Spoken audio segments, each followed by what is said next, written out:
नमस्कार, स्वागत आहे तुमचं आवडत्या उपाय आणि उपासना या YouTube चॅनलमध्ये. आज आपण अशी एक भारतीय परंपरा समजून घेणार आहोत जी आपल्याला आजही घरोघरी आढळते, ती म्हणजे उंबऱ्यावर हळदीचं लेपन. हे केवळ धार्मिक कर्मकांड नाही, तर यामागे खोल वैज्ञानिक आणि आध्यात्मिक कारण आहे. चला तर मग जाणून घेऊया हळदीच्या लेपनामागील रहस्य. भारतीय वास्तुशास्त्रानुसार घराचा उंबरा म्हणजेच घराचा रक्षण करणारा सीमारेषा, यांच्यावर देव, दैव आणि नकारात्मक ऊर्जा यांचा प्रथम संपर्क येतो. म्हणूनच उंबऱ्यावर केलेली कृती संपूर्ण घरावर परिणाम करते.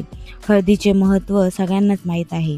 हळद ही आयुर्वेदात सुवर्ण औषध म्हणून मानली जाते. हळदीमध्ये बॅक्टेरिया, विषाणू आणि नकारात्मक ऊर्जांपासून संरक्षण करण्याची क्षमता असते. हळदीमुळे वातावरणात औषधी स्पंदने निर्माण होतात, जे घरात शांती आणि सकारात्मकता आणतात. उंबऱ्यावर हळदीचे लेपन केल्याने नकारात्मक ऊर्जा घरात प्रवेश करत नाही. हळदीचा पिवळा रंग शुभतेचे प्रतीक आहे. हळदीचे लेपन करणं म्हणजेच घराला संरक्षण कवच देणं. उंबऱ्यावरील हळद म्हणजे श्री लक्ष्मी देवीला आमंत्रित करणं. दर शुक्रवारी उंबऱ्यावर हळदीचं लेपन केल्याने घरातील वास्तुदोष दूर होतो आणि श्री लक्ष्मी माता आपल्या घरामध्ये प्रवेश करते.